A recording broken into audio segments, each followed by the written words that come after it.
Oke, kembali lagi dalam video seri ketiga 13 masalah psikologis remaja dan dewasa. Oke, saya langsung saja. Oke, low self-esteem. Harga diri yang rendah biasanya terjadi pada anak yang juga sering dibandingkan, dilecehkan secara verbal, dan sering menerima ide yang merendahkan kehidupan dirinya. Biasanya terjadi di rumah atau di sekolah. Anak dan remaja yang memiliki harga diri yang rendah tidak akan memiliki pencapaian yang tinggi dan kehidupan yang baik. Harga diri ini biasanya gini, kalau Anda ingat video yang pertama, ada kasus yang pertama, masalah yang pertama yaitu salah tentang achievement, orang dewasa yang tidak mencapai achieve-nya, anak-anak yang kadang-kadang tidak mencapai potensi terbaiknya di sekolah, itu bisa jadi karena harga dirinya rendah. Penyebab harga diri rendah itu siapa? Bisa terjadi di sekolah ataupun di rumah. Nah, sekarang pertanyaannya adalah gimana caranya membangkitkan harga dirinya dia, anak atau orang dewasa? Apa yang diperlukan? Yang diperlukan adalah dia perlu untuk diterima dan dihargai. Seperti itu, diterima, dihargai, diakui. Nah, kalau sudah kasus seperti ini, biasanya yang bisa saya lakukan, yang bisa saya berikan kepada klien adalah low self-esteem ya. Yang pertama adalah dicintai, diterima, dan diakui. Oleh siapa? Oleh lingkungan. Terutama rumah, lingkungan rumah. Ya. Tujuannya apa? Tujuannya untuk supaya dia tahu bahwa di rumah ada cinta yang menerima dia. Yang kedua, perbaikin gambar dirinya. Nah, jadi gini.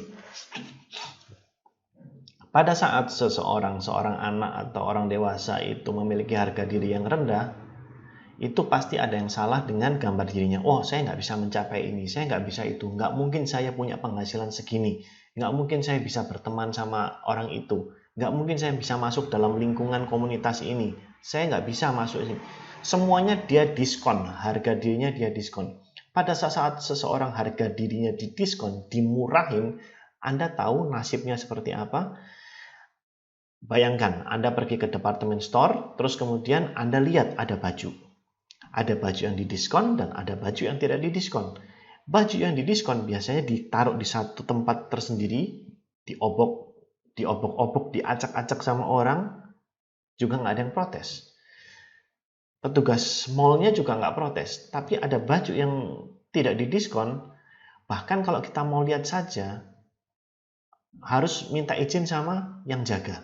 Seperti itu. Sama, kehidupan seperti itu. Pada saat harga dirinya jelek, rendah, orang bisa apa saja sama kehidupan pribadi seperti ini. Paham ya? Nah, lalu bagaimana sih cara memperbaiki gambar dirinya? Caranya gini.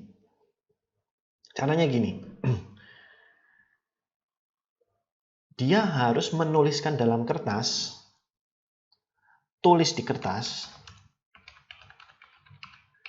kehidupan yang dia mau. Kamu tuh maunya apa? Misalnya dia masih sekolah. Aku pingin nilaiku berhasil, nilaiku baik. Oke, kalau misalnya nilainya biasanya 4, jangan dipaksa untuk dapat 100. Naikkan 20% dulu. Naikkan 20% dulu. Misalnya berkaitan dengan nilai. Misalnya berkaitan dengan bentuk tubuh, aku terlalu gendut. Misalnya seperti itu. Mau diturunkan, sama 20% dulu. Supaya angkanya tidak terlalu menyiksa secara psikologis. Langsung saya mau turun 10 kilo 1 minggu, itu berat mungkin ya. Nantinya misalnya terlalu tinggi, lalu kemudian terlalu tinggi, terus kemudian tidak tercapai, itu akan berdampak pada dirinya sendiri. Ya kan, aku nggak bisa mencapai ini, memang aku bukan orang berbakat, bukan orang hebat. Itu yang terjadi. Paham ya? Nah, setelah ditulis yang dia mau apa, detail, ya kan? Detail, dia harus sering-sering membayangkan itu. Melihat hidupnya jalan seperti yang dia tuliskan. Kapan? Kapan? Pada saat mau tidur. 5 menit sebelum tidur dia harus lihat dirinya sendiri secara detail. Seperti itu, secara detail yang sudah dituliskan. Kamu ulangin ini. Putar lagi gambarnya di kepalamu. Paham ya? Oke. Jadi yang pertama adalah lingkungan harus terima dia apa adanya, kasih support, terus berikan tanyakan diri idealnya yang paling baik gimana, gambar dirinya dia, terus kemudian keluarga harus support. Seperti itu. Kita nggak bisa minta lingkungan sekolah untuk support dia karena jumlahnya terlalu banyak. Tapi paling tidak dari dirinya sendiri. Low self esteem ini akan efektif kalau Anda tahu. Jadi gini, yang namanya konseling akan efektif kalau misalnya Anda sudah tahu anak ini harga dirinya rendah, lalu Anda masuk seperti ini, biasanya kurang efektif. Lebih efektif kalau yang bersangkutan sadar, ya aku bermasalah, aku perlu berubah, dikasih cara seperti ini, biasanya cepat. Seperti itu. Apakah saya pernah melakukan? Pernah. Bahkan sama anak SMP saya pernah melakukan hal ini. Seperti itu. Apakah berubah? Berubah jawabannya. Yang saya lakukan adalah, waktu dulu saya kerja di sekolah, saya suruh duduk anaknya, kamu tulis deh, kamu maunya gimana. Setelah dia tulis, saya bilang, oke, setiap malam kamu lihat dirimu yang seperti ini ya. 5 menit aja. 3 menit, 5 menit, enggak apa-apa. Habis itu tidur. Disiplin ya? Ya. Ya udah, terjadi. Berapa lama? Ya, itu kan butuh kebiasaan ya. Lebih kurang sih paling lama 3 bulanan waktu itu. Oke? Lanjut materi berikutnya. ODD, gangguan perilaku yang ditandai oleh suasana hati yang mudah marah atau mudah tersinggung, perilaku sering membantah atau menentang, serta pendendam. Perilaku seperti ini berlangsung selama 6 bulan atau lebih. ODD dapat muncul baik sebelum pubertas maupun setelah pubertas, namun biasanya muncul di usia 8 tahun. Penyebab ODD belum diketahui secara pasti, namun beberapa faktor risiko berikut ini juga mempengaruhi kemunculannya. Jadi anaknya ini cenderung moody. Seperti itu. Faktor biologis. Faktor ini meliputi ibu yang merokok saat kehamilan, kurang gizi saat kehamilan, dan gangguan perkembangan anak. Beberapa penelitian menunjukkan bahwa kelainan atau cedera di area otak dapat memicu gangguan pada anak. Selain itu, sebagian besar anak dan remaja memiliki anggota keluarga gangguan mental seperti ADHD. Jadi di dalam keluarganya tuh ada anggota keluarga yang memiliki gangguan mental, gangguan cemas, dan depresi.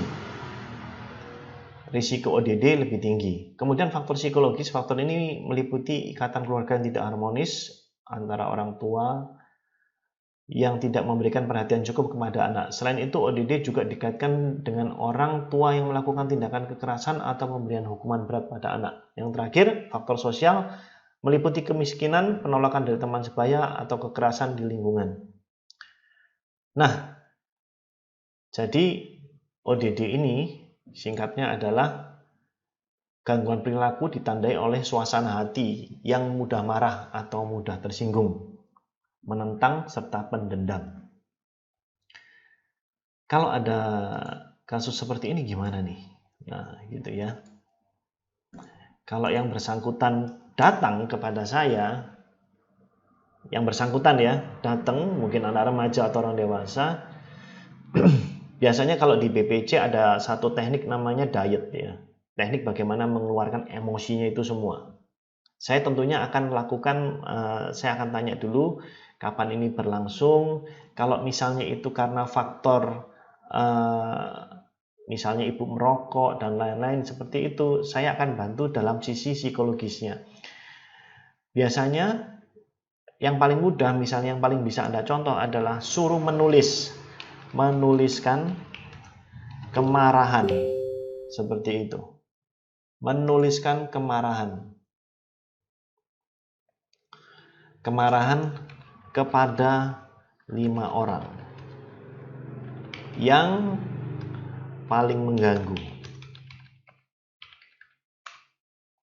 Dah. Maksudnya gimana? Menuliskan kemarahan, Pak? Ya, silakan Anda nulis tapi dalam bentuk tulisan, ngomong tapi dalam bentuk tulisan. Silakan ngomong apa aja, bebas. Mau bilang aku marah sama kamu, muak, aku paling benci sama kamu, seperti itu, atau apapun, ya.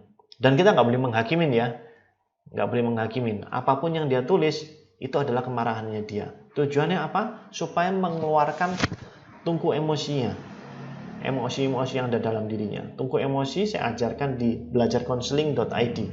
Di kelas online tersebut saya jelaskan secara jelas bagaimana sih asal muasal perilaku mengganggu, asal muasalnya ODD ini gimana. Seperti itu. Ya. Lakukan berapa kali? Sebenarnya setiap hari nggak apa-apa. Lakukan konsisten 5 hari selama 1 minggu, ketemu sama Anda, tuliskan lagi, tuliskan lagi, tuliskan lagi, tuliskan lagi. Nanti otomatis perilakunya jauh lebih tenang, seperti itu. Karena apa? Karena sudah dipancing keluar. Nah, menentukan 5 orang yang paling mengganggu ini bagaimana? Biasanya dicari di antara usia, misalnya dia remaja atau dewasa, biasanya 0 sampai 8 tahun. Nah, ini Anda harus pandai dalam melakukan wawancara, seperti itu. Biasanya ada satu teknik di kelas BPC saya mengajarkan namanya timeline, di mana di usia 0 sampai 8 sampai 12 itu biasanya gampang sekali mencari siapa orang yang paling mengganggu kehidupannya dia. Seperti itu. Biasanya saya kasih bocoran, biasanya tidak semua, tapi orang tua biasanya. Seperti itu. Kemarahan terhadap mama, saudara, di usia-usia segitu kan manusia hidup paling kan kalau nggak sama orang tua, saudaranya kalau punya saudara, atau ada faktor, ada figur otoritas lain di sana. Figur otoritas lain siapa? Kalau enggak kakek nenek, mungkin ART-nya. Seperti itu. Udah, kalau enggak itu juga mungkin guru. Ada trauma. Di usia seperti itu kan sudah sekolah biasanya. Oke, gitu ya. Sekarang berikutnya adalah peer and sibling conflict. Biasanya terjadi jika anak memiliki saudara dan merasa ketidakadilan. Penjelasan di sini cukup panjang, tapi saya sudah nulisin artikel di Pendidikan Karakter dengan judul Cara Ampuh Mengatasi Persaingan Antar Saudara. Biasanya seperti ini tuh keseringannya tuh dibandingkan. Setelah dibandingkan, terus kemudian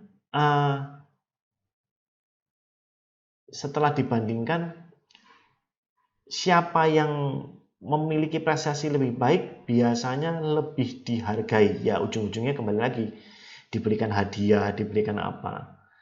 Mungkin maksudnya orang tua adalah maunya motivasi, tapi salah, ini bukan motivasi.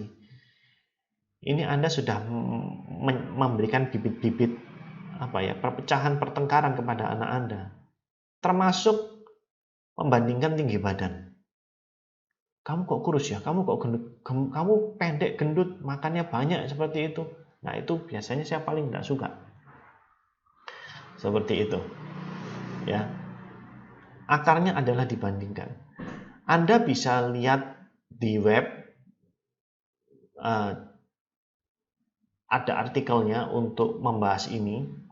Biasanya saya cuma salah satunya adalah kalau mau memuji saudaranya yang berhasil, yang punya prestasi lebih tinggi, puji dulu si yang tidak memiliki. Katakanlah contoh gini, ini si kakak dapat nilai matematika 9 dan si adiknya nilai matematikanya 6. Seperti itu ya. Nah, kita mau muji kakaknya, tapi nanti takutnya adiknya juga